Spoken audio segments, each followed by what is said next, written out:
Bueno, estimados alumnos, bienvenido a esta segunda parte del curso Modelo OSI y Arquitectura TCP/IP. En esta segunda parte nos vamos a concentrar en el estudio justamente del modelo OSI de esta arquitectura TCP/IP. Para ello hay que recordar de manera todavía muy breve que el modelo OSI es una propuesta en los primeros años de la década de los 80, justamente cuando ya empezaron a proliferar redes LAN con la intención de interconectarse a través de lo que era una red todavía incipiente conocido como Internet, pero que a lo largo del tiempo empezó a tomar fuerza y hoy en día es utilizado a nivel mundial. Entonces, pero el problema que existía es que ante el surgimiento de redes LAN que intentaban interconectarse entre sí o a través de esa gran red que estaba empezando a surgir, que era el Internet, pues era un poquito complicado porque cada fabricante colocaba sus propios criterios tecnológicos. Entonces, al tratar de conectar, era imposible. En algunos casos, hasta imposible la interconexión.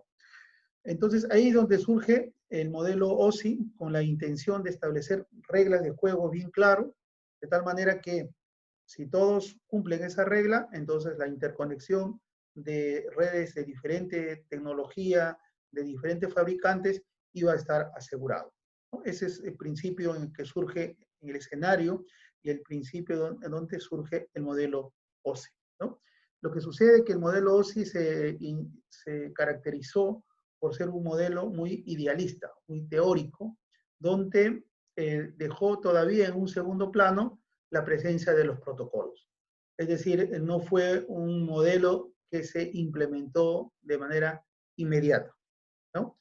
En cambio, en los esfuerzos científicos que ya se estaban realizando en la década de los 70 para fortalecer la red denominada ARPANET, ese mismo forma de trabajar se empezó a utilizar en la recién naciente red denominada Internet. Es decir, el grupo académico de las diferentes universidades iban mejorando, proponiendo nuevos protocolos, estas se compartían, estas se mejoraban, se llegaba a un punto de tal manera que ya el protocolo cualesquiera se colocaba en producción, mejoraba el funcionamiento de la red y otra vez se proponían nuevas alternativas, se verificaba, se probaba y seguía así. Es decir, era una metodología de trabajo bastante práctica, ¿no? Y es justamente en los inicios de la década de los 80 donde surgen dos protocolos que va a ser prácticamente el punto fundamental en lo que hoy conocemos como Internet. Es el protocolo IP y el protocolo TCP. Es por eso que a esta forma, esta metodología de trabajo que va originando toda una teoría, se le conoce hoy en día como arquitectura TCP/IP. Entonces, la arquitectura TCP/IP es justamente ese conjunto de conocimientos que va en constante cambio, constantemente se va modernizando, que es justamente el punto en el cual se sustenta el mundo de la Internet, ¿no? Actualmente la Internet es una red basada en arquitectura TCP/IP. Bien, antes de entrar a lo que es el estudio de modelo OSI y de la arquitectura TCP/IP, vamos a comentar, ¿no?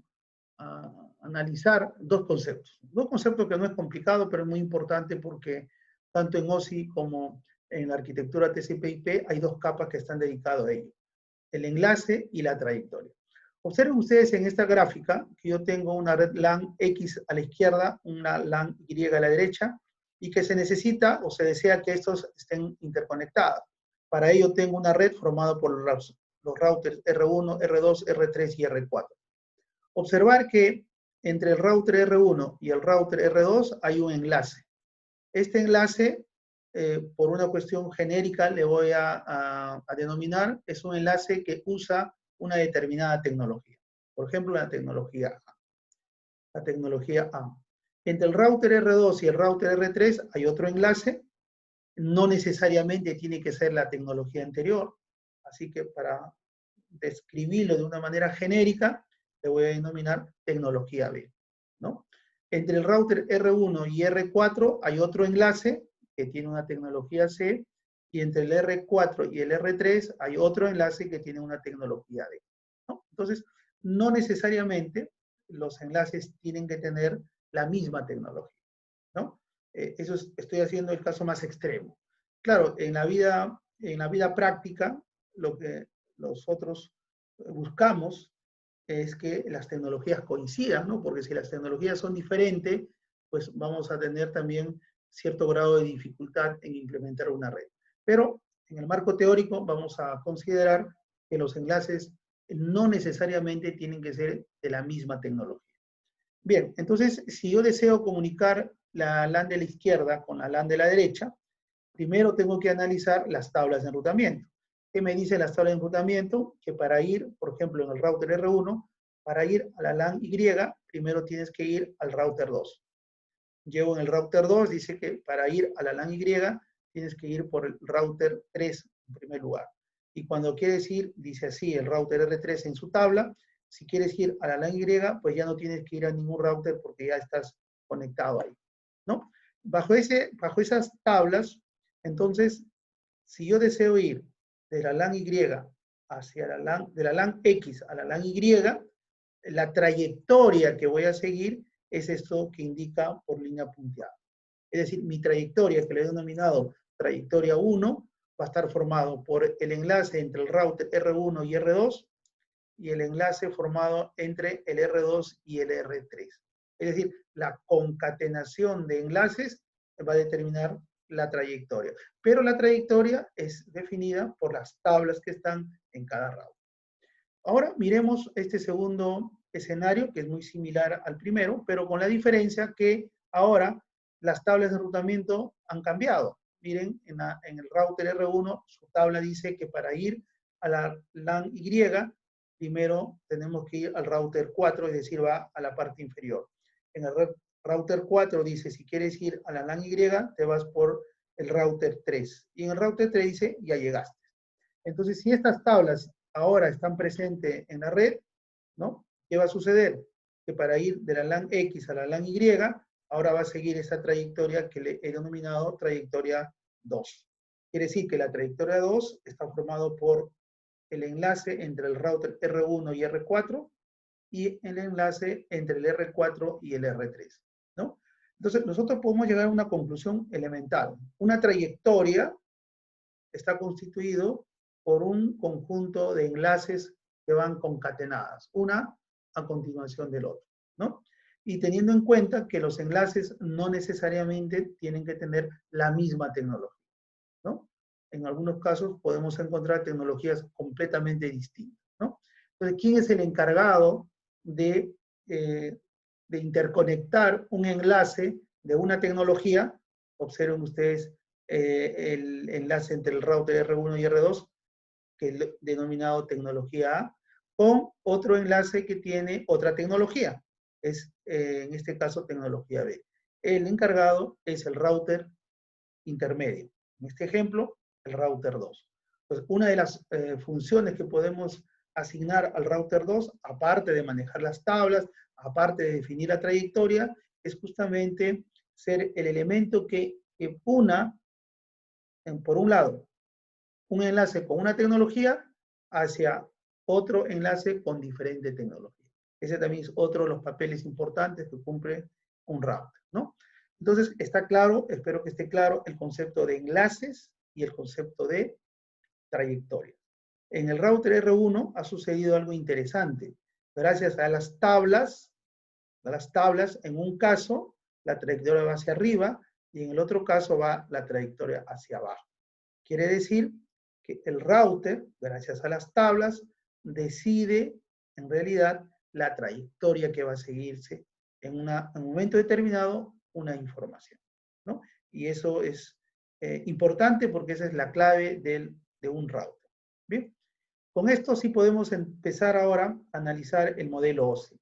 El modelo OSI es un modelo, como le comenté al inicio, es un modelo eminentemente teórico, es decir, es un modelo idealista, es un modelo donde los protocolos no fue el principal fin, digamos así, sino fue más la explicación de toda la red. Y para ello, el modelo OSI está constituido en 7 capas. Las 7 capas que si lo contamos de la parte inferior hacia la parte superior, tenemos la capa física, conocido como la capa 1, la capa de enlace de datos, conocido también como la capa 2, la capa de red, conocido como la capa 3, la capa de transporte, conocido como la capa 4, la capa sesión, conocido como la capa 5, la capa de presentación, conocido como la capa 6, y la capa de aplicación, conocida como la capa 7. Son las 7 capas que constituye el modelo OSI. Empecemos describiendo cada una de ellas. En la capa 1, que es la parte inferior denominada capa física, es aquella capa que se va a encargar en definir, en especificar lo que es el medio de transmisión. Entonces ahí nos vamos a preocupar, por ejemplo, el tipo de codificación en el cual la información binaria va a ser transmitido por el medio. Nos vamos a preocupar el medio en sí, ¿no? Porque puede ser cableado, puede ser inalámbrico, puede ser óptico el medio, y cada una de ellas tiene sus características muy propias, ¿no? Entonces, todo eso, incluso el tipo de los conectores que se va a utilizar, si es cable, el tipo de cable, que puede estar blindado o no puede estar blindado, cuántos pares tiene, etcétera, etcétera. Todas esas características inherentes al medio de transmisión es definido en la capa física. Y como en la capa física lo que importa son los unos y ceros que viajan por el medio, entonces podemos asociar que a la capa física la unidad de información es el bits. Ahí es donde a uno le interesa definir cuántos bits van a viajar por el medio en un segundo. Entonces, ustedes entenderán que hay tecnologías, que pueden ser alámbricas, inalámbricas, etcétera. Hay tecnologías que nos van a permitir que en un segundo pasen alrededor de 1.000.000 de bits, es decir, 1.000.000 de unos y ceros. Estamos hablando de megabits. Hay tecnologías que permiten que en un segundo viajen 1.000 millones de unos y ceros. Estamos hablando de 10 a la 9, es decir, estamos hablando del orden de los gigabits por segundo, ¿no? Entonces, la velocidad que nosotros vamos a encontrar en una red va a estar vinculado a la capa 1. Pero esos unos y ceros que viajan por el medio físico, que viene a ser en realidad unos chorros, unos flujos de unos y ceros tremendos, si no definimos una estructura, va a ser difícil ser interpretado. Tenemos que definir, por ejemplo, que un determinado grupo de unos y ceros representa una determinada característica del medio, el siguiente grupo puede estar representando otra característica del medio, etcétera, etcétera. Entonces, la forma como se va a interpretar los unos y ceros, el tamaño de cada grupo para interpretarlo de una manera correcta, todos esos detalles está identificado en la capa de enlace de datos. Ahora, ¿por qué? Porque justamente la capa de enlace de datos me va a definir lo que se conoce como la trama.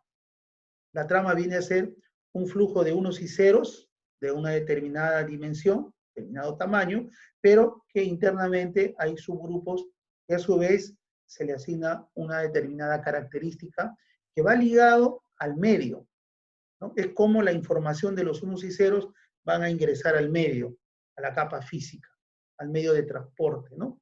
Por eso que la capa de enlace de datos está concentrado a cada enlace, ¿sí?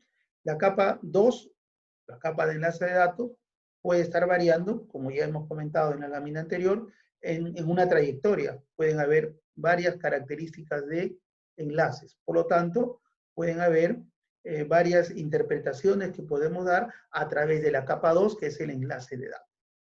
Una de las características que se presenta en la capa de enlace, justamente en un enlace, que puede ser alámbrico o inalámbrico, es que tenemos que identificar exactamente de qué hardware, de qué interfaz está saliendo la información, que se conoce como trama, y a dónde está llegando dicha información. Es decir, el origen de la trama y el destino de la trama en un enlace.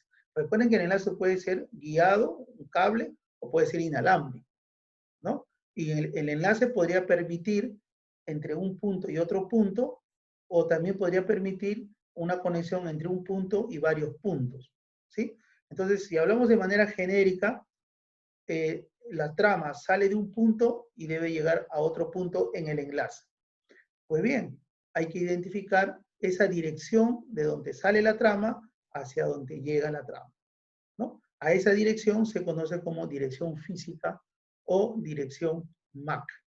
¿Por qué MAC? Porque es una dirección que está vinculado al control de acceso al medio, MAC, ¿no? Ahora, alguien dirá, pero si yo solamente tengo ya un enlace, un cable, no es necesario poner direcciones físicas. Claro, pero en forma genérica hemos dicho que puede ir de un punto a varios puntos. El ejemplo típico es en una transmisión inalámbrica, ¿no?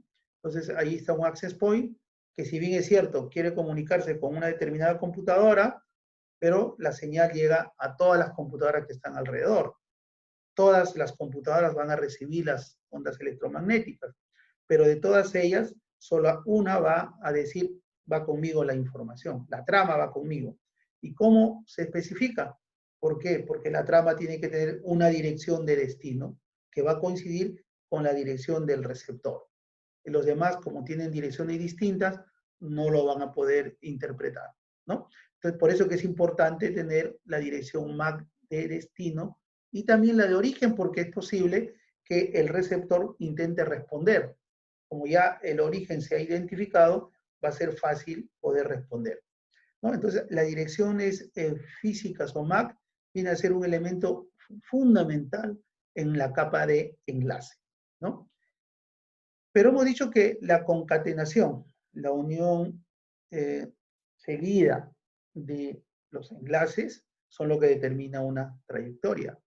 Y una trayectoria podría seguir una determinada secuencia de enlaces, o podría seguir otra determinada secuencia de enlaces, ¿no? Eso lo define, hemos visto, ¿quién? El router, a través de las tablas de enrutamiento. Entonces, tiene que haber una capa exclusivamente que vea de entre dos puntos extremos de la red, por ejemplo, la LAN X, la LAN Y de la lámina anterior, cuál es la trayectoria que debe seguir, ¿no? Sin entrar en detalles del enlace, porque el enlace ya lo vio la capa de enlace de datos, sino importando más cuál es esa trayectoria del origen al destino. Solamente bajo esa visión. Para eso está la capa de red. O sea, la capa de red lo que se tiene como función importantísima, determinar la trayectoria que va a seguir la información a lo largo de la red, ¿no? Se entiende que la trayectoria es una concatenación, pues, de enlaces, pero eso, los enlaces, no lo ve la capa de red, sino lo ve la capa de enlace de datos. Recuerden que las funciones están bien separadas en nuestro modelo arquitectónico, en este caso modelo OSI. Bien, pero aquí un tema, aparece otro concepto, ¿no? Porque si bien es cierto, una trayectoria está formado por varios enlaces y cada enlace de manera puntual necesita una dirección de origen y destino llamado dirección física, igual sucede en el siguiente enlace, igual sucede en el último enlace, pero cuando uno desea enviar una información, lo envía del origen, en el ejemplo anterior era la LAN X, hacia el destino que está ubicado en la LAN Y. Entonces, a mí lo que me preocupa es llevar la información de un origen que siga una trayectoria y vaya a un destino. O sea, no me interesa, bajo la perspectiva de la capa de red, los enlaces, sino la trayectoria. Por lo tanto, yo necesito otro tipo de dirección que esté enfocado exclusivamente a la trayectoria y no al enlace. Justamente ahí aparece un concepto denominado direcciones lógicas. Las direcciones lógicas son direcciones que están vinculadas a la determinación de la trayectoria, ¿no? Y justamente las direcciones lógicas es un parámetro importante en la capa de red, ¿no? Entonces podemos resumir que la capa de red está asociado a dos conceptos elementales. ¿Cuáles son? la determinación de la trayectoria, por eso están las tablas de enrutamiento, y está amarrado, ligado a las direcciones lógicas, ¿no? Bien, una vez establecido la trayectoria, ya sé, entre la máquina que está en una red, está estableciendo comunicación con otra máquina que está en la otra red, porque la trayectoria ya está definida. El camino que va a seguir los paquetes ya están definidos. Pero, ¿para qué quiero establecer los caminos? Uno quiere establecer la trayectoria, los caminos, porque en el camino va a circular una información que corresponde a una determinada aplicación. Entonces tiene que haber alguien que defina dentro de una computadora cuál es la aplicación que vamos a enviar hacia el otro extremo de la red, siguiendo la trayectoria. Porque por una trayectoria podrían estar circulando 2 o más aplicaciones. Entonces, como hay esa posibilidad de que por una trayectoria puedan estar circulando 3, 4, 5 aplicaciones, alguien se tiene que encargar en determinar justamente de dónde arranca la aplicación y dónde termina la aplicación, ¿no? Es decir, en dónde se define una conexión de lógica, una conexión lógica entre un extremo y el otro extremo en la red, ¿no? Entonces, ¿quién se va a encargar de ello? Es la capa de transporte. La capa de transporte define justamente la conexión entre extremo a extremo. Pero una conexión, entiéndase la conexión como aquella que va vinculada a las aplicaciones. El distinto es la trayectoria. La trayectoria es justamente siguiendo una determinada secuencia de enlaces, ¿no? Esto es parecido a hacer lo siguiente, ¿no? Yo me dedico a hacer solamente, voy a hacer un ejemplo práctico, ¿no? En una ciudad yo me voy a encargar de solamente pavimentar una cuadra. Ese es todo mi trabajo. Bueno, si alguien me encarga que pavimente la otra cuadra, lo haré. Si no, habrá otra empresa que lo haga. Entonces, desde el punto de vista de construcción, pasado un tiempo, yo tengo las avenidas, las calles bien bonitas construidas. Eso viene a ser los enlaces.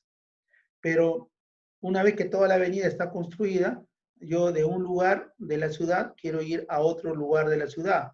¿Qué avenidas debo de seguir para determinar la trayectoria para moverme de un punto a otro punto de la ciudad?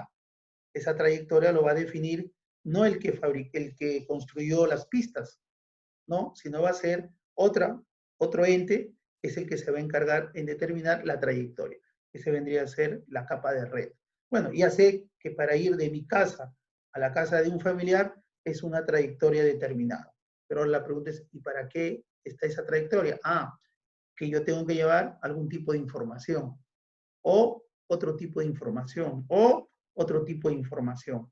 Entonces, esos tipos de información que va a ser en realidad eh, la razón de todo lo que se está armando, eso vendría a ser responsabilidad de quién? De la capa de transporte, ¿no? Porque define justamente la conexión lógica, ¿no? Bien, el tema está que la información que maneja la capa de transporte a esa unidad de información se le conoce con el nombre de segmento. Y la información que define la trayectoria se denomina paquetes. Y la información que viaja en el enlace, nada más, se denomina trama. Y la información unitaria que va por el medio físico del enlace se conoce como bits, ¿no? Esa es la definición de cada uno de las unidades de datos de protocolo que está asociado en este caso a las capas, a las primeras 4 capas.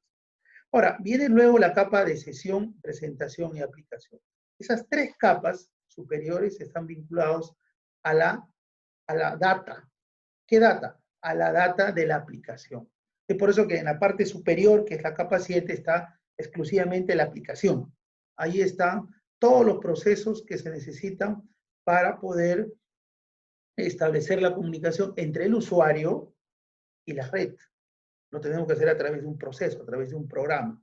Eso está definido en la capa de aplicación. Y obviamente está relacionado a un conjunto de protocolos. Entonces, la capa de aplicación es la capa más cercana al usuario, que sirve de interfaz entre el usuario y la red. Luego viene la capa de presentación, que también es datos, pero en este caso está vinculado a un tema de funcionalidad de encriptamiento, entre otras cosas. Luego viene más abajo para establecer lo que es la capa de sesión, que es una comunicación entre hosts, ¿no? En esencia, estas tres capas superiores está vinculado a la manipulación de la data, es decir, de la data generado por la aplicación, ¿no? Eso es importante tener en cuenta. Entonces, a manera de resumen, que vamos a decir que el modelo OSI es en los primeros años de la década de los 80 y tuvo como objetivo identificar los diferentes procedimientos para asegurar la interconexión entre redes completamente que pueden ser fabricados y pueden utilizar diferentes tecnologías, aún así asegura la interconexión. Siempre y cuando se cumplan las reglas, qué tecnologías usas, quién lo fabrica, eso pasa a un segundo plano. Va a estar asegurado la interconexión si esta regla de juego se acepta, ¿no? Y está formado, como hemos visto, por 7 capas. El modelo de referencia OSI, para hacerlo un poco más claro, miren ustedes, tengo aquí a la derecha y a la izquierda las 7 capas, y vamos a considerar que yo tengo una data que está relacionada justamente a la capa 7, capa 6, capa 5, sabemos que todo eso maneja la data, está la data que yo voy a enviar a la red. Lo que sucede es que los datos que ingresan a la red, que van a ingresar, pero todavía no están en pleno proceso de acondicionamiento, sufre al inicio una fracción, o sea, una división.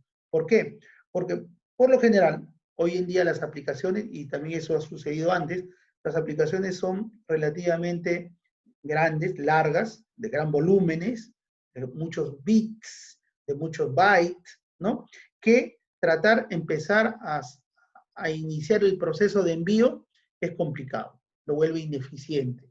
Entonces, para hacerlo más eficiente todo el proceso de envío desde el inicio, lo que se hace es dividir los datos de aplicación en pequeños segmentos. Entonces, hay un proceso de segmentación. Entonces, supóngase que esa aplicación que estaba allí, vamos a retroceder la lámina, esta data, lo vamos a dividir en 3 pedazos, en 3 segmentos. Si la sumatoria de cada uno de ellos forma la data original. Entonces, cada uno de esos segmentos, ¿no?, lo vamos a llevar a la capa de transporte. La capa de transporte se va a encargar de transportar, ¿no?, de transportar esos diferentes segmentos que forman parte de mi aplicación, de mi dato inicial, ¿no? Ahora, ¿por qué llamamos transporte? Porque es la que se va a encargar en determinar justamente la conexión lógica que va a definir una aplicación, ¿sí? Para que eso suceda, tiene que haber una trayectoria. Y para que suceda la trayectoria, tiene que haber enlaces, ¿no? Para eso están las capas inferiores. Centrémonos en la capa de transporte. Es la que se va a encargar de definir toda la regla de juego para que mi aplicación vaya de un punto de la izquierda al punto de la derecha. Pero para que esto suceda, la capa de transporte tiene que asociar una cabecera. Una cabecera que contenga las informaciones necesarias para identificar la aplicación. Por ejemplo, dentro de esa cabecera de color azul habrá un campo que diga, a través de un código, mira, yo pertenezco a la aplicación tal. O sea, todos los segmentos que están acá, el de celeste, verde y rosado, pertenecen a una determinada aplicación.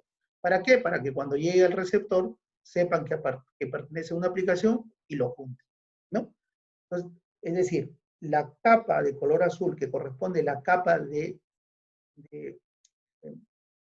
azul, mejor dicho, la capa de transporte que tiene como cabecera el de color azul, esa cabecera de color azul contiene información, lo necesario para que la aplicación pueda fluir de un punto a otro punto. Recuerden que se establece una conexión lógica ahí, ¿no? A este proceso de que la información original se ha dividido en varios datos pequeños, A este proceso se le conoce con el nombre de segmentación. Y cada uno de ellos se llaman segmentos, que concuerda con lo que dijimos en la lámina anterior, que la capa de transporte maneja segmentos. Pues aquí tienen ustedes lo que comúnmente llamamos segmentos, ¿no? Pero estos segmentos tienen que ingresar a una determinada trayectoria, ¿no? Del origen de la trayectoria que justamente empieza en mi computadora de la izquierda, va a seguir una trayectoria, ¿no? Recuerden que por una trayectoria podrían ir varias aplicaciones. Entonces, esa metodología que tenemos que seguir, esos procedimientos que tenemos que seguir para que los segmentos se acondicionen a una determinada trayectoria, eso lo define la capa de red. Entonces, la capa de red va a adicionar su propia cabecera. Por ejemplo, en esa cabecera de color naranja, colocará las direcciones lógicas. De dónde sale a dónde llega. Para que todos los elementos que forman parte de la red sepan a dónde se está dirigiendo un determinado, en este caso ya se denomina paquetes. Ya no se llama segmentos, sino ahora se llama paquetes. O sea, cada paquete tiene que identificar a dónde se dirige y de dónde vino, que son las direcciones lógicas, ¿no? Esas direcciones lógicas tienen que estar puestas en esas cabeceras de color rojo, ¿no? Entre otros parámetros. Por ejemplo, también quisiéramos saber que los paquetes, cuando van de un punto a otro punto, su cabecera, que es el de color rojo, no sufra ninguna alteración. Por lo tanto, necesitamos ahí introducir dentro de la cabecera de color rojo un campo para chequear si la información de la cabecera no está siendo alterado por X motivo, ¿no? Quiere decir que esa cabecera de color rojo va a estar constituido por un conjunto de campos que van a permitir que ese paquete siga una determinada trayectoria. Pero esa trayectoria que va a seguir se debe a que está llevando algún tipo de aplicación.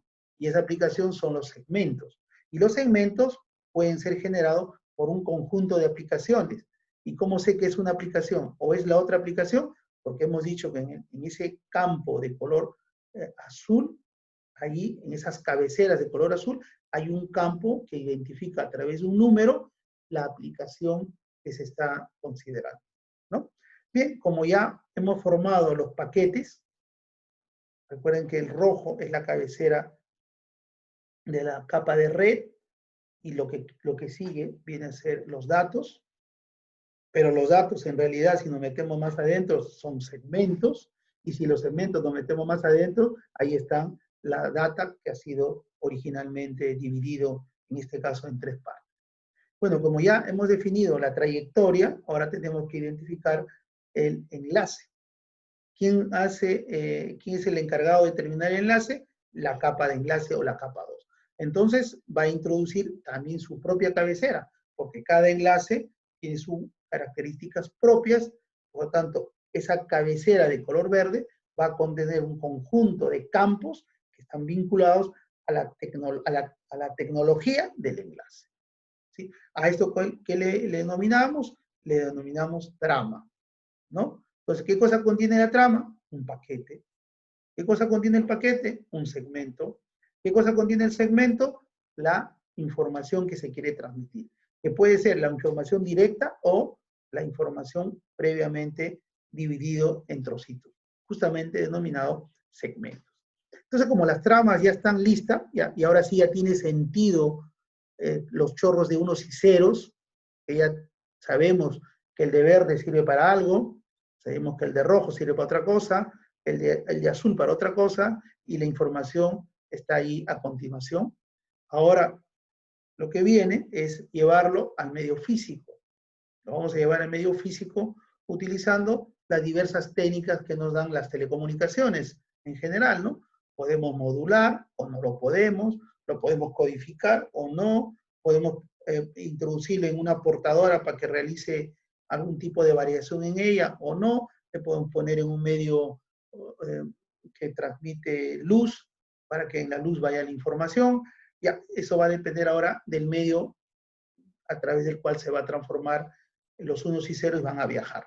La trama, que está constituido por unos y ceros, esos unos y ceros, según la técnica que consideremos, va a ser transportada por el medio, que es la capa física, ¿no? Esta es así, en grosso modo, el proceso de comunicación en una tecnología, en el modelo OSI.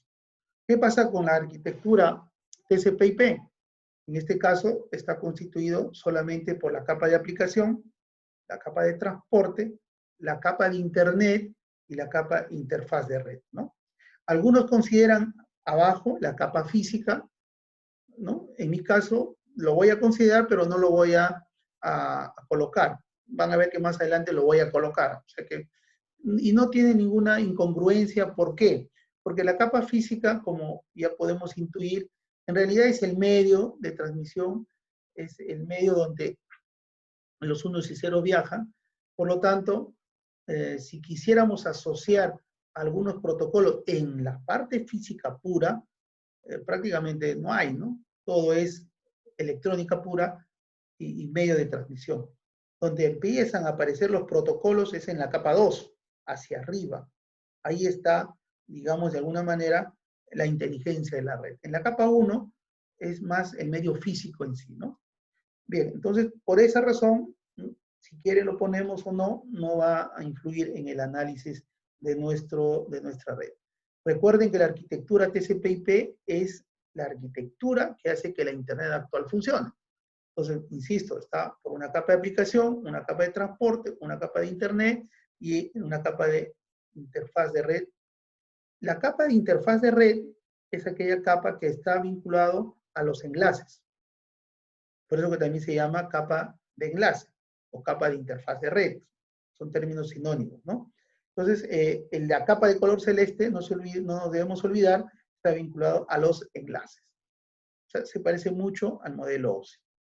La capa de Internet, mire que aquí cambió de nombre, es la que se encarga de determinar la trayectoria, ¿no? Que es lo mismo, digamos, muy similar a lo que nos dice el modelo OSI con respecto a la capa 3, que es la capa de red. Entonces, funciones similares está entre la capa de Internet en la arquitectura TCP/IP y la capa de red o capa 3 en el modelo OSI. La capa de transporte define también las conexiones lógicas entre dos nodos para poder llevar la aplicación, ¿no? Y finalmente, en la capa de aplicación está todos los protocolos vinculados a la manipulación de la aplicación que nosotros como usuarios queremos, la razón por la cual queremos utilizar Internet, ¿no? Entonces, si miramos rápidamente, en la capa de aplicación están todos los protocolos de alto nivel. Por ejemplo, si queremos ingresar remotamente desde un punto de la red, meternos, introducirnos remotamente a otro nodo y hacer lo que establezcamos dentro de ese nodo, pero desde afuera. Es como si yo me voy de mi casa, me voy a la casa del vecino y empiezo a actuar como si fuera mi casa, algo así. El ejemplo, esto es lo que en telecomunicaciones nosotros denominamos el protocolo Telnet. La aplicación también se llama aplicación Telnet, que tiene como protocolo Telnet.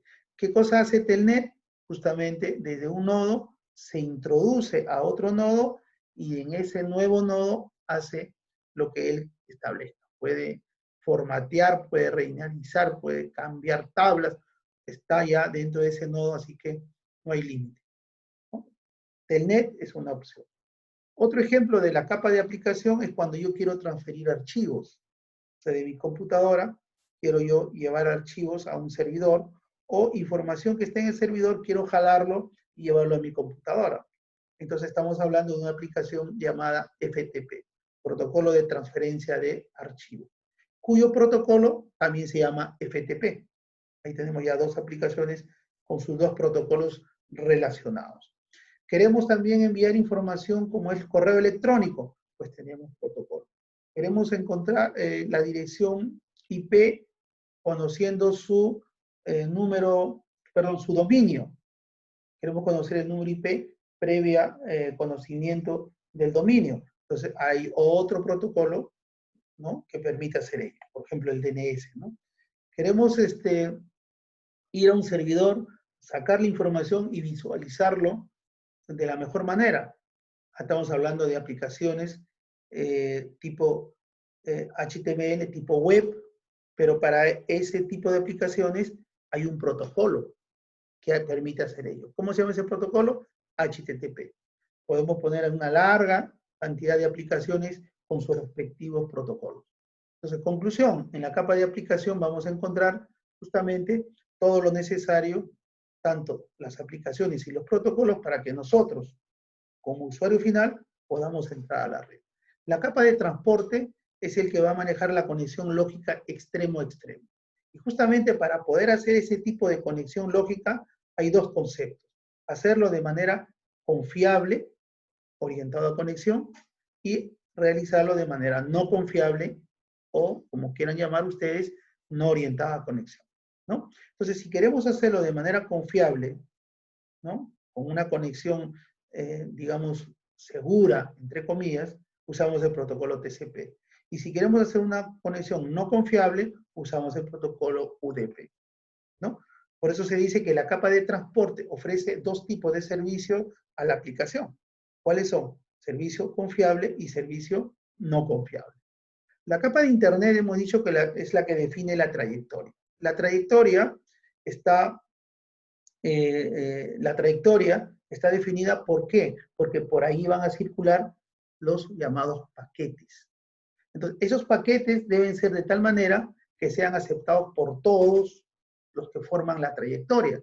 Porque si algún equipo que forma la trayectoria, ¿no?, dice no te acepto, nunca va a poder fluir información por esa trayectoria, porque hay uno que se está negando dejar pasar. Entonces, la condición necesaria y suficiente para que por cualquier trayectoria que se defina pueda pasar una data independientemente de la tecnología que forma la red, es aceptando así, sin ningún tipo de obstáculos, aceptando el paquete. Por lo tanto, el paquete debe tener un protocolo aceptado por todo el mundo, y ese protocolo es IP. Entonces, IP es el paquete que ya todos, independientemente de la tecnología de la red, lo va a aceptar. Va a ver las tablas de enrutamiento y va a definir el salto siguiente. Este protocolo IP en realidad existe a la fecha de hoy en dos versiones. La antigua, que es la versión 4, IPv4, y la relativamente nueva, que es IP versión 6. Pero el protocolo IP no solamente vive solo, no está solo, porque recuerden que el protocolo IP es un protocolo no orientado a conexión. Nosotros enviamos IP y el emisor que envía IP nunca sabrá si llegó o no llegó el IP, porque no tiene acuse de recibo, porque es no orientado a conexión. Pero resulta que los protocolos que están arriba, en la capa de transporte, sí necesitan saber, y obviamente la aplicación sí necesita saber si el paquete, que es Internet, la capa de Internet, el responsable, llegó o no llegó. Entonces, independientemente si tú eres la capa de aplicación y la capa de transporte dice a la capa de Internet, mira, independientemente que tú no me digas nada, yo necesito saber si los paquetes llegaron o no. Pero la capa de Internet afirma y dice, yo no tengo que ver nada. Así literalmente, ¿no? Por esa razón, empieza a surgir otro tipo de protocolos, que es el complemento de IP. A ver, normalmente se entiende que en una red, en una determinada trayectoria, los paquetes que salen deben ser los paquetes que llegan. Eso es lo normal, ¿no? Eso es lo que uno espera normal en una red de comunicaciones, que no haya pérdida de paquetes. Entonces, si por cada paquete normal que llega le voy a pedir que me dé un acuse recibo, entonces voy a tener prácticamente el 50% de la red enviando datos y el 50% de la red dándome confirmación de que llegó, lo cual no es nada atractivo. Por esa razón, no podemos afirmar, no podemos considerar, no podemos diseñar, no podemos implementar en la capa de Internet un protocolo orientado a conexión. Porque si no, el 50% del tráfico sería para la data, propiamente dicho, y el 50% para lo que es la confirmación. Definitivamente, esa no podría ser así. Entonces, se entiende que cuando un paquete viaja por una trayectoria, la cantidad de paquetes que puedan ser eliminados durante la trayectoria van a ser mínimos, ¿no? En una red normal debería ser 0, pero hablando en términos probabilísticos, debe ser lo mínimo los paquetes que se pierdan en la trayectoria. Entonces, aquellos paquetes que se pierdan, hay un nodo que lo elimina por X motivo, por eso que se pierde en la trayectoria, ese router solamente cuando se elimina, cuando se pierda, que son casos muy aislados, ahí se va a generar un protocolo llamado ICMP para informar al origen del paquete IP de que por un motivo determinado el router lo eliminó. ¿Cuál podría ser el caso? Que no encontró en las tablas de enrutamiento la red de destino. Por ejemplo, puede ser un caso. Que el paquete IP ya está viajando demasiado tiempo en la red, así que hay que eliminarlo porque ya está generando situaciones indeseadas en la red. Ese sería otro caso, ¿no? O que simplemente el protocolo no se puede descifrar, que sufrió una alteración de repente en la cabecera y no es entendible el protocolo. Así que lo elimino. En realidad hay un conjunto de casos en el cual un paquete IP se puede eliminar. Esos casos están ya identificados y están asociados en un protocolo que se llama ICMP. Entonces, ICMP es un protocolo que se activa en un router, en un nodo, cuando el paquete IP y solo cuando el paquete IP es eliminado, para informar el caso que ha sido eliminado. Cuando el protocolo IP viaja y llega al destino, como debe ser, no se genera ningún protocolo llamado ICMP. Además, ¿para qué? Pues es un protocolo no orientado a conexión, ¿no? Bien, por eso que ICMP e IP son protocolos que van prácticamente de la mano. Así como existe IP versión 4, hay un protocolo ICMP versión 4. Así como hay un protocolo IP versión 6, hay un protocolo ICMP versión 6. Entonces, finalmente tenemos la capa de interfaz de red, donde se define justamente ya las características, está vinculado a las características físicas del enlace, es decir, del medio de transmisión. Ahí hay una unión ahí entre la trama, y recuerden que la trama va a depender del medio físico, entonces ahí están amarrados todos esos conceptos del enlace. Recuerden que el enlace es una capa, el enlace de datos, el enlace es una capa que está vinculada a la tecnología de la red, ¿no? Al medio físico de la red. Bien, eso es a grosso modo lo que es la arquitectura TCP/IP y es justamente la arquitectura en que se basa Internet. Es bueno recalcar que una cosa es arquitectura TCP/IP y otra cosa es el modelo OSI. Son dos cosas completamente diferentes. Pero uno ya de manera indistinta a veces lo une los dos conceptos. Ejemplo típico es la capa llamada la capa de Internet. Porque la capa de Internet que define la trayectoria y la capa de red en el modelo OSI también define la trayectoria. Entonces uno a veces de manera muy ligera dice la capa de Internet, la capa de red o la capa 3. Y para hacer referencia a la arquitectura TCP/IP, teniendo en cuenta que la capa de red o capa 3 es un concepto del modelo OSI, pero por la similitud lo trasladamos a la arquitectura TCP/IP. Igual a veces de manera común estamos acostumbrados a decir la capa de aplicación en la arquitectura TCP/IP o capa 7. Pero si la arquitectura TCP/IP no tiene capa 7, no tiene 7 capas, solo que por similitud con la capa de aplicación del modelo OSI, jalamos ese concepto y lo aplicamos a nuestra arquitectura TCP/IP.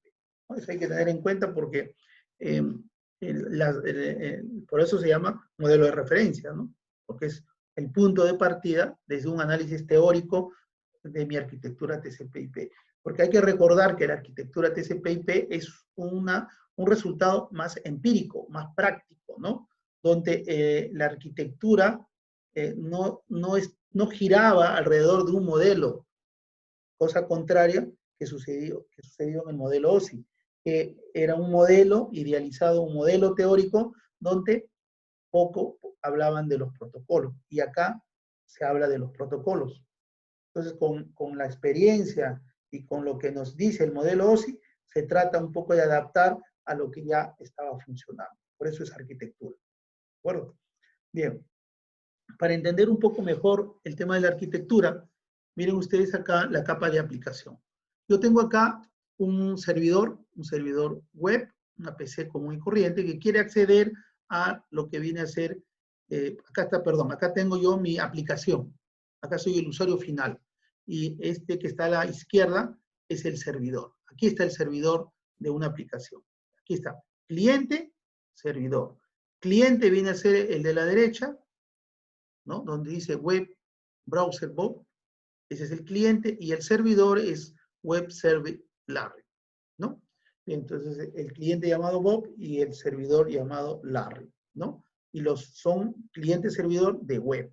Entonces, cuando el cliente, que está justamente aquí a la derecha, quiere acceder a información del servidor, va a enviar un protocolo, que ya sabemos que en el caso de la web es HTTP. Entonces, a través de la cabecera HTTP, los campos que este tiene, se le da la orden al servidor que quiere que le dé, que le envíe, quiere agarrar para que luego le envíe una página web determinada, home.html, por ejemplo, ¿no? Entonces, cuando llegue este protocolo HTTP al servidor, el servidor va a decir, ok, te voy a dar lo que me has pedido y aquí está lo que me has pedido como dato, ¿no? Entonces va a responder con el protocolo HTTP. Y es posible que no solamente sea uno, sino sea varios datos que se envíen, uno, sino varios datos, porque de repente la información es muy grande y hay que dividirlo en pequeños tamaños. Entonces, de repente, cientos e incluso hasta miles de datos van a conformar recién la información que se solicita. Lo concreto es que al final de todo, aquí en el cliente web, vamos a visualizar la información solicitada, ¿no? Estoy haciendo el análisis desde el punto de vista de la aplicación. Como ustedes pueden ver aquí, no me está interesando, aquí no me interesa si hay conexión lógica, aquí no me interesa qué trayectoria hay, menos me interesa por qué enlaces ha pasado, y más, ni me interesa los unos y ceros. Solamente me está interesando desde el punto de vista de la aplicación. Yo pido y me da entre varios datos, porque la información es voluminosa. Y listo. Hay un proceso ahí y hay un protocolo. Hay un diálogo y hay un protocolo.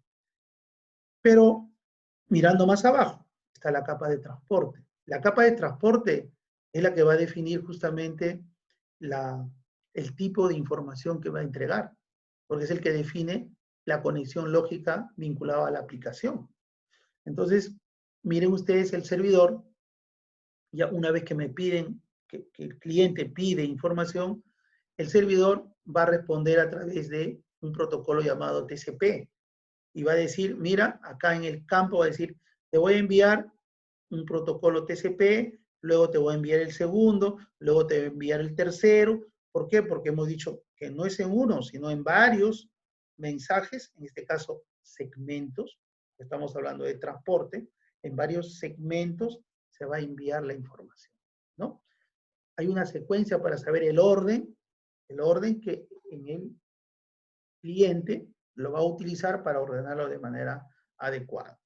Pero puede suceder que en el envío de esta información, de este segmento, número 1, el siguiente segmento, número 2, el siguiente segmento, número 3, el 1 llega, el 3 llega, pero no llega el segundo. Entonces, el cliente de la derecha se da cuenta que le falta ahí, en la mitad le falta un número, inmediatamente la máquina, que es el cliente de la derecha, le va a solicitar a través del protocolo TCP al cliente, al servidor, del cliente al servidor, le va a solicitar segunda información, secuencia 2, envíame nuevamente porque no me ha llegado. Y él va y reenvía para completar la información, ¿no?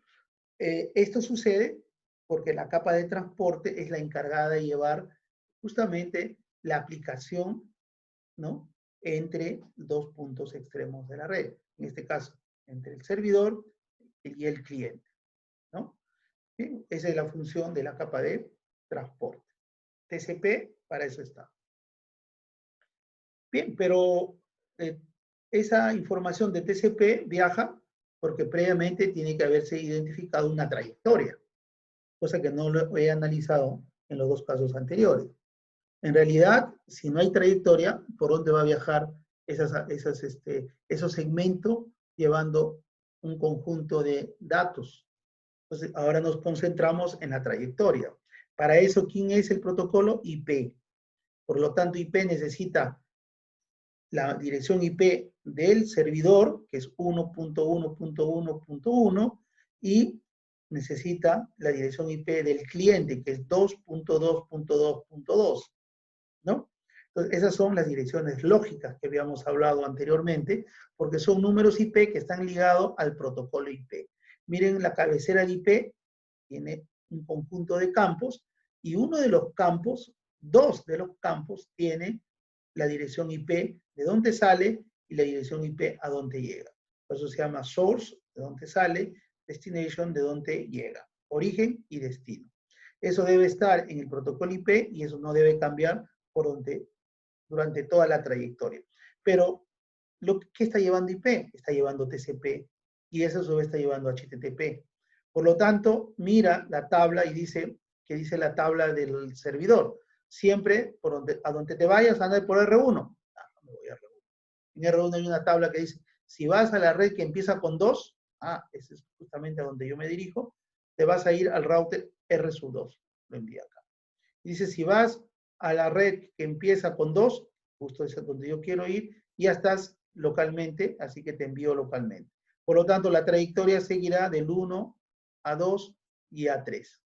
Con 3 segmentos se define la trayectoria de la máquina 1.1.1 a la máquina 2.2.2, y eso debido a la presencia de unas tablas de enrutamiento y debido a la presencia de un protocolo que es aceptado por todos, es IP, que lleva dentro de su cabecera dos campos donde está la dirección lógica de origen y destino. Esa es la función de Internet. Como ustedes observarán, la función de Internet, el protocolo IP, no interesa qué cosa hay acá en HTTP, porque esa no es su función. Tampoco interesa si lo que está llevando acá es un protocolo TCP confiable o uno no confiable. Eso no le interesa, porque esa no es su función. A él lo único que le interesa es determinar la trayectoria, ¿no? Y como ven, tampoco le interesa hacia dónde lo envía.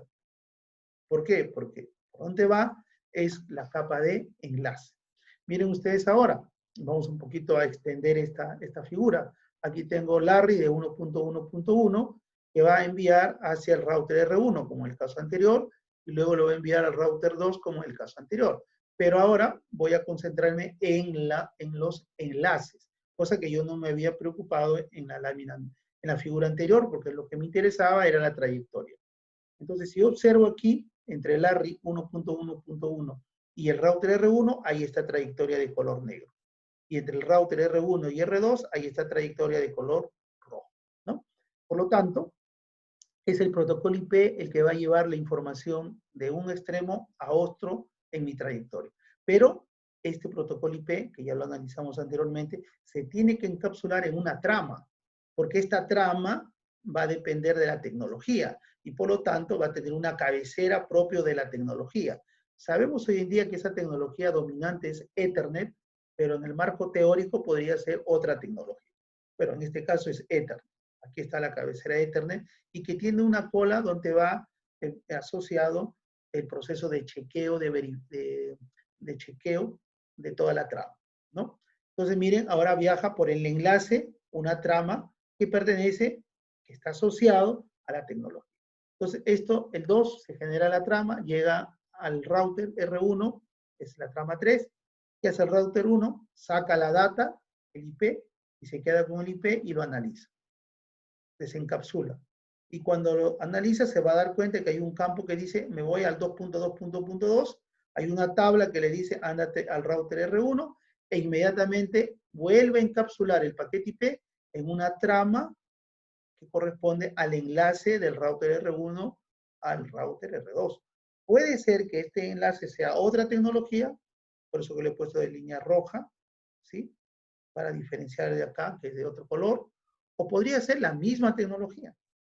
Por eso está Ether. O sea, no se sabe, depende de la tecnología. O sea, independientemente de la tecnología que va del router R1 R2, el paquete IP lo debe encapsular en la trama que corresponde a esa segunda tecnología.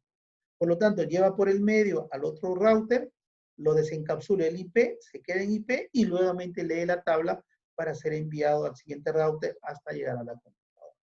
Entonces, miren que esta capa denominada capa de enlace se preocupa entre este punto, por lo tanto yo necesito una dirección MAC y este otro punto, este es el origen, este es el destino y necesito una dirección MAC para poder decirle a esta trama, sales de acá y llegas acá. En cambio, este necesita otro número de dirección llamado dirección lógica, que identifica a este servidor y identifica este número IP a este cliente, que es la que me va a servir para definir la trayectoria, ¿no? Entonces son dos conceptos complementarios. Bueno, esta figura lo he adaptado del capítulo número 1 del libro que está acá indicado, ¿no? Y la página que corresponde. Para terminar, esta capa de enlace que determina una trayectoria que está indicado en esta figura superior, tiene un enlace 1, un enlace 2 y puede tener más enlaces según la complejidad de la red. Entonces, la capa de enlace solo se concentra aquí. Una vez analizado, ahí queda. Ahora viene la capa de Internet. Una vez que decida por dónde lo envía, otra vez vuelve a funcionar la capa de enlace, ¿no? Y así va hasta llegar al receptor. Bien, el tema de cliente-servidor es también un tema importante a tener en cuenta. Aquí nos podemos hacer una pregunta. ¿Cómo un proceso A, un proceso B en una computadora en simultáneo convive?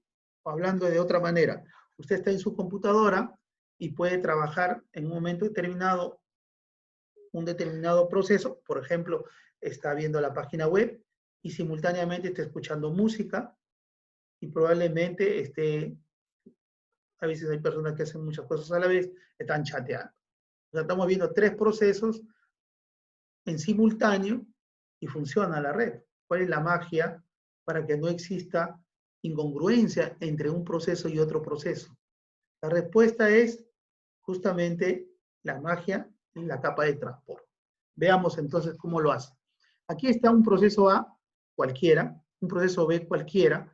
Lo que sucede es que el sistema operativo, la arquitectura TCP/IP, porque el sistema operativo está en base a la arquitectura TCP/IP, agarra y asigna un número aleatorio al proceso A. Por ejemplo, N sub A. Y agarra, genera un número aleatorio al proceso B y le llama N sub B. Entonces, imaginariamente es como si yo he identificado un tubito de entrada de un tubo bien grande, pero que ese está con el N sub A y otro tubo N sub B, porque pueden haber muchos tubitos acá, porque pueden haber muchos procesos. Bien, identificado esta entrada de una conexión lógica futura con un número. ¿De acuerdo? Lo que pasa es que el proceso A se quiere comunicar con el proceso D, y el proceso D tiene un tubito, la conexión lógica, que se llama N sub C, que tiene el número N sub C. Y el proceso A, el proceso D se quiere comunicar con el proceso, perdón, el proceso B se quiere comunicar con el proceso C. Es decir, el número N sub B tiene que establecer una conexión con N sub C. El proceso A se quiere comunicar con el proceso D. Hemos dicho que el proceso A y el proceso B genera aleatoriamente números y sale N sub A, N sub B. Pero como el cliente se quiere comunicar con el servidor, estos números no tienen que ser aleatorios, como si fue en el lado del cliente. Acá tienen que ser números conocidos, porque si no es conocido, yo no puedo acceder a un proceso. El ejemplo típico es si este proceso C fuera una web, un servidor web. Entonces, este número ya todo el mundo sabe que es el número 80, porque el 80 identifica el proceso web. Si este fuera un proceso de Telnet, este sería el número 23. O sea, cualquier persona que quiera ir a cualquier otro punto remoto para ingresar ahí y hacer lo que establezca, hace telnet y sabe que el puerto es el 23. Porque si no lo supiera, no podría comunicarse. Pero en cambio, estos números sí son aleatorios. ¿Por qué? Porque cuando el proceso A llegue y se comunique con el proceso D, él va a decir, yo tengo un número aleatorio n sub A. Y voy a ir, él dice, voy a ir a n sub D. Y cuando llegue acá, él se va a enterar que el número aleatorio es n sub A. Y es a donde va a responder cuando el proceso D quiera comunicarse con A. ¿Sí? Entonces no interesa si este A es aleatorio o no. Como no interesa, es aleatorio.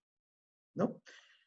Bien, pero la capa de transporte que tiene el protocolo TCP, el color verde, es el que se va a encargar justamente de asignar esos números que están vinculados a los procesos, porque ese número alguien lo tiene que asignar, ¿no? Y alguien lo tiene que llevar para que se entere el servidor, y luego al revés, el servidor para que se entere el cliente. Ese alguien es el protocolo TCP. Pero el protocolo TCP va a tener que seguir una trayectoria que previamente ya debe haber identificado, debe haber realizado la capa de Internet a través del protocolo IP. Y esa trayectoria debe tener un conjunto de enlaces, 2, 3, N enlaces que previamente ha identificado la capa de enlace de datos, ¿no? Pero eso es transparente para el protocolo de transporte, porque él dice, yo tengo un tubito y se va a través de una conexión lógica al otro tubo correspondiente. Y el proceso A dice, yo soy N sub A y me voy al N sub D. Entonces, si nosotros miramos al lado del cliente, recuerde que este cliente tiene un número IP que es IP sub 1 y este servidor tiene un número IP sub 2, vamos a ver que de la computadora está saliendo un tubo de color azul que tiene IP sub 1, porque es el número IP de la computadora, donde está el cliente, ¿no? El cliente, y está asociado a un número N sub B, que es el proceso. En cambio, sale otro tubo que tiene IP sub 1, que es el número IP del cliente, y tiene el número N sub A, que es este de acá. Por lo tanto, hay un tubito cuya boca de salida, si lo miramos el cliente como el que inicia todo, IP sub 1, N sub B, y otro IP sub 1, N sub A. Como N sub B nunca puede ser igual a N sub A en una misma computadora, estos son dos tubos distintos. ¿A dónde se está dirigiendo? A una máquina IP sub 2 que tiene un número N sub C, IP sub 2 que tiene un número N sub D. Entonces es como dos tubos que ya están previamente identificados, el inicio y el final se establecen a nivel de la capa de transporte. Esa comunicación lógica, puedo repetir, es como si fuera un tubito, y aquí están las bocas de inicio y fin de los tubitos, es lo que siempre he hablado como conexión lógica. Y esa es responsabilidad de la capa de transporte. Entonces, como esos tubos ya están completamente identificados, el proceso A siempre va a llegar al D, el proceso B siempre va a estar con el C. Y no va a haber ningún tipo de confusión. Si uno mira la cajita de color verde que representa el protocolo TCP, yo tengo proceso A, proceso B, puedo tener proceso X, Y, Z, un montón de procesos pueden ingresar al cajoncito de color verde, que es el protocolo TCP, y él va a asignar los números diferentes a cada uno de ellos, ¿no? Entonces, hay un proceso de multiplexación. Por otro lado, cuando llega todos esos tubitos al protocolo TCP en el servidor, eso se van a abrir para ubicar al proceso que le corresponde gracias al número. Entonces hay un proceso de demultiplexación. Este es el famoso concepto de multiplexación y demultiplexación en la capa de transporte. Entonces, gracias a la multiplexación y demultiplexación de la capa de transporte, es que nosotros podemos tener varios procesos, es decir, varias aplicaciones en simultáneo en nuestra computadora como cliente, y nos podemos ir a un lugar remoto como servidor, ¿no? Esa es la magia en que se basa el envío de muchos procesos, de muchas aplicaciones en su computadora de manera simultánea a otro punto extremo del área. Al número N se le llama puerto, al número IP se le llama dirección IP. El conjunto de IP con N se llama socket. Entonces lo que está sucediendo es que estamos definiendo un socket de color rojo y un socket de color azul que va amarrado al socket de color azul y rojo del otro extremo, ¿no? Por eso que es importante la capa de transporte amarrado con la capa de internet. Bueno, la capa de telnet es, perdón, en la capa de aplicación hay una aplicación, valga la redundancia, muy importante y antigua, que se conoce con el nombre de la capa de, perdón, se conoce como la aplicación telnet. En la capa de aplicación hay uno muy conocido y muy antiguo que es telnet. ¿En qué consiste telnet? Yo tengo mi cliente que puede ser una PC, yo tengo un servidor, yo quiero ingresar remotamente desde mi computadora al servidor. O yo tengo un router que es un cliente y el router que hace a la vez el servidor, quiero ingresar remotamente del router 1 al router 2. Bien, para ello el cliente genera un número aleatorio, ya hemos dicho, pero el servidor sí tiene que ser conocido, porque si no es conocido, el cliente nunca va a llegar al servidor. Y como yo quiero ir a Telnet, el Telnet ya tiene un número asignado y conocido por todos. ¿Cuál es? El puerto 23. Entonces, el cliente se comunica con el puerto 23 y como el cliente generó un número aleatorio, no, también lo va a informar. Por ejemplo, el XXXX como número aleatorio. Pero me estoy yendo al servidor 23 de la máquina tal, socket. El servidor va a responder a quién, como el cliente se identificó con su número IP y su puerto XXX, él va a responder al puerto XXX del número IP correspondiente a esta PC. Y ya está, y se establece la conexión. Algo similar va a suceder con el router R1 y el router R2. Entonces, Telnet es una aplicación que usa el protocolo también llamado Telnet, que se encapsula en TCP, y esta a su vez se encapsula en IP, y esta a su vez se encapsula en la trama Ethernet, que corresponde a la capa de enlace. Porque hemos dicho que en la capa de enlace, la tecnología predominante es justamente Ethernet. Vamos a observar que este proceso no es seguro, por más password que nosotros hagamos. Miren el proceso como ejemplo. Supóngase que yo quiero ir al router R1, al router R2, al R4 y me quiero introducir y meterme al router R4. Entonces, a Telnet, estoy en el router R1, Telnet al 20.30.40.22, es el router R4, y cuando ingreso me pide un password, bueno, le doy el password, luego ya ingresé al router R4, ya no estoy en el 1, de aquí me he metido al R4. En el R4 quiero empezar a configurar y me dice, antes de nada, ingresa tu password. Eso es lo que me pide R4. Una cosa es para hacer el telnet y otra cosa es para ingresar ya y empezar a destrozar el router o mejorar o reconfigurar o formatear, etcétera, al router R4. Entonces me pide un password y cuando ya tengo el password, ya ahora sí estoy listo para operar el router R4 a disposición, ¿no? Este es cómo funciona el Telnet. Si yo me pongo acá y hago un analizador de protocolo, como es el Warshare, miren ustedes qué va a pasar, ¿no? Veo acá en el Warshare que mi puerto del cliente, miren que está 20.30.40.21, está saliendo de acá, y llega al 20.30.40.22, está llegando acá, es decir, va hacia el puerto 23, y justamente acá está, ¿ve? Puerto de destino, el 23. Pero este ha generado un puerto de origen aleatorio. Bueno, acá está, 15.160. Y en la secuencia 1, ¿no? Cuando responde el servidor, ahora miren, acá, ahora me voy acá abajo, del 20.30.40.22 como origen al 20.30.40.21 como destino, vamos a observar ahora que como destino, como puerto destino, era el origen del anterior, es el 15.160.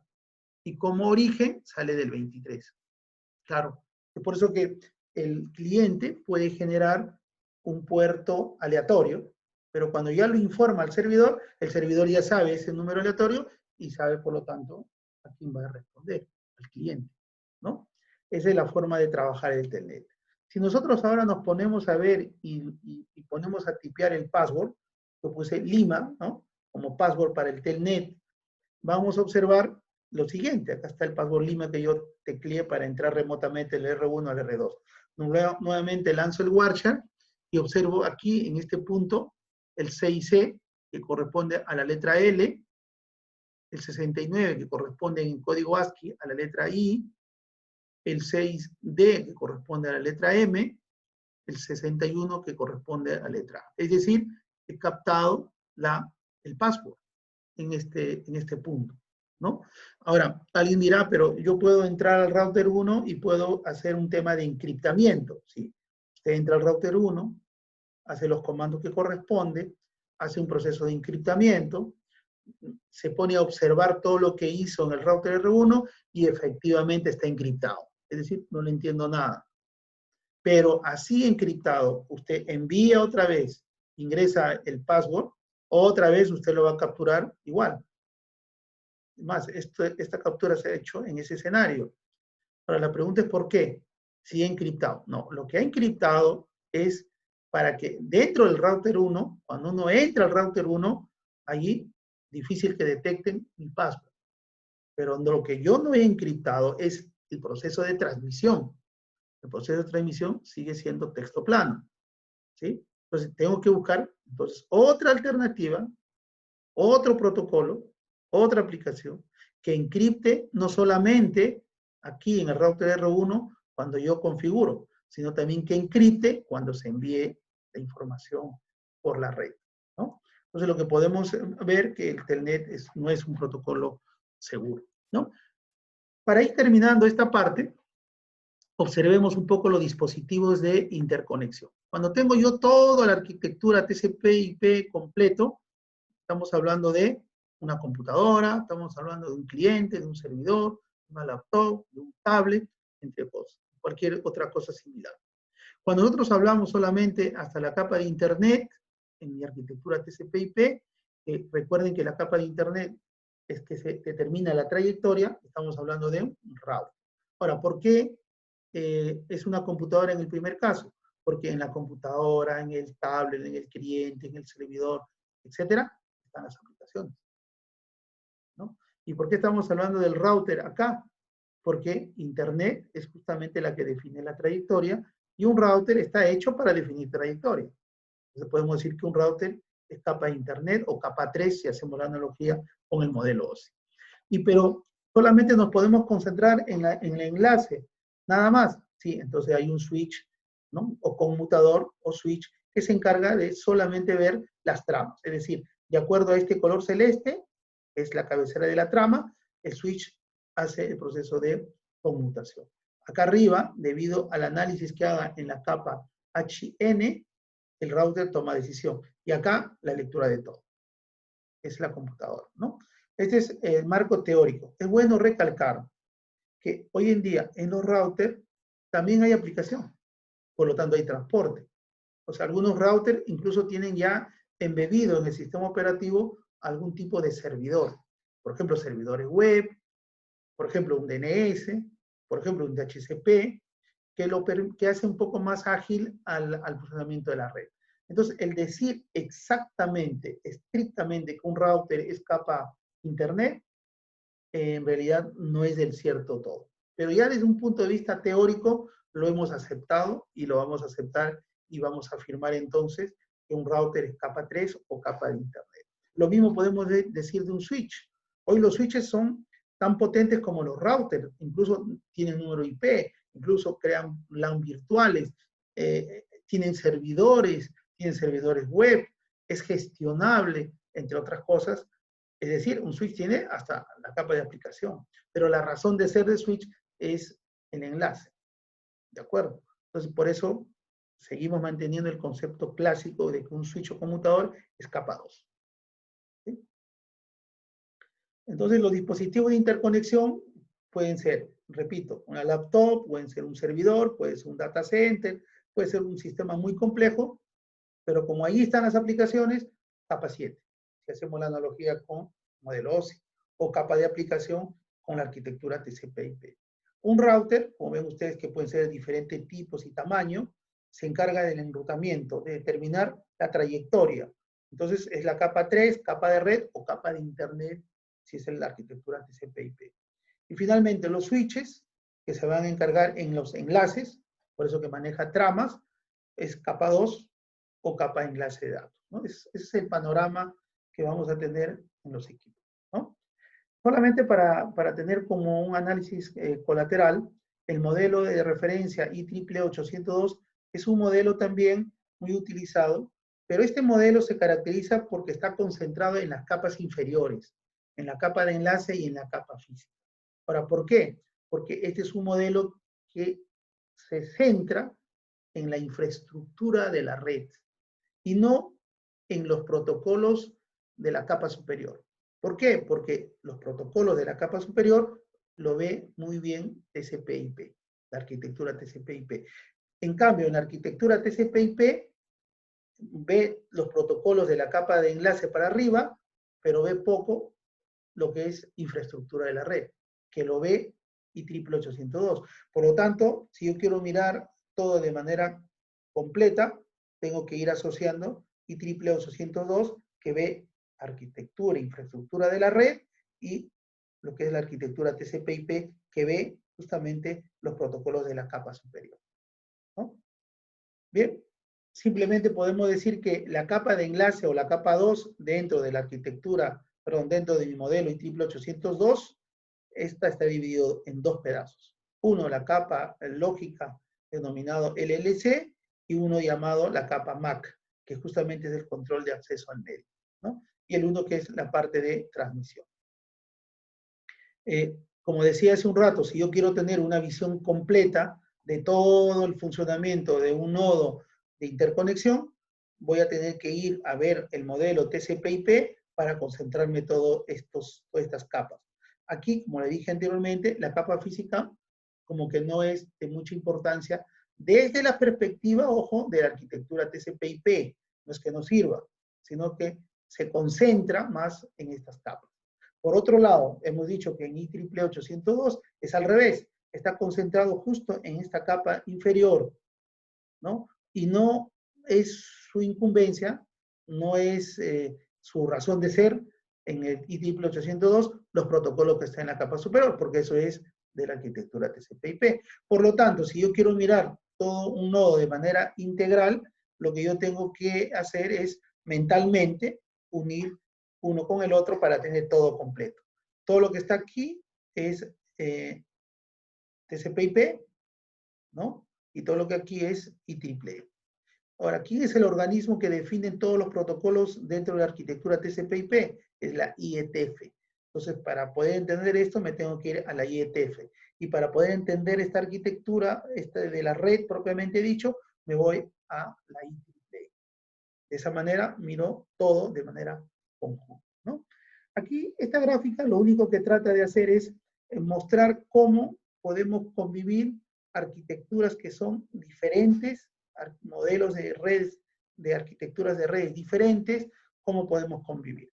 Acá tengo mi modelo OSI, donde están las 7 capas, acá está del 5 al 7, y aquí tengo otra capa, otro modelo vinculado al tema satelital, ¿no? Pero miren ustedes que todos tienen algo en común, es la capa de red, la capa de red, la capa de red, la capa de red y la capa de red. Y esto es cierto porque nosotros hemos dicho que la capa de red es la capa que es aceptado por todos, porque si no, no habría definición de trayectoria, ¿no? Sabemos que si esto lo trasladamos al TCP/IP, el protocolo es IP. Entonces, cuando hay un proceso de encapsulamiento en el host, están las 7 capas, llega a la parte física, un proceso de desencapsulamiento, y solo se desencapsula hasta la capa de red. Y este pasa al otro modelo nuevo, diferente al anterior, y de red, que también lo soporta, se encapsula en el nuevo. Al otro lado llega, como es similar, es subsimétrico, llega a la capa de red, baja en el modelo OSI y continúa en el extremo, en el host, en el modelo OSI. De esa manera, estamos conviviendo arquitecturas de redes completamente diferentes, gracias a la presencia de la capa de red, ¿no? En una situación clásica, el proceso de encapsulamiento de TCP/IP es el siguiente, ¿no? Capa de aplicación, transporte, internet y enlace. Aquí está la información web que yo quiero transmitir. ¿Cuál es el protocolo que usa? HTTP. Entonces se encapsula en HTTP. HTTP, aquí aparece el protocolo justamente HTTP. Este se encapsula ¿dónde? En TCP. TCP introduce su cabecera, TCP, y se genera el protocolo TCP. Este protocolo TCP, a su vez, se encapsula en la capa de Internet, que introduce su cabecera IP, generándose el protocolo IP, pero para verlo un poquito ya mejor, más uniforme, voy a hacer esta figura de acá. IP con los datos IP, teniendo en cuenta que los datos IP es todo esto que está acá arriba. Entonces, esto viene a ser mi protocolo IP, y a su vez se tiene que encapsular en la trama. Como sabemos que la trama dominante es Ethernet, entonces aquí va adelante Ethernet. ¿Y Ethernet qué cosa tiene? La MAC de destino, hacia donde se dirige la trama, la MAC de origen, de donde sale la trama, y un campo tipo que me indica la característica que está dentro como dato. Y al final hay una cola donde está el algoritmo CRC que va a definir en el receptor si toda la trama ha llegado de manera correcta o no a través de un algoritmo polinomial.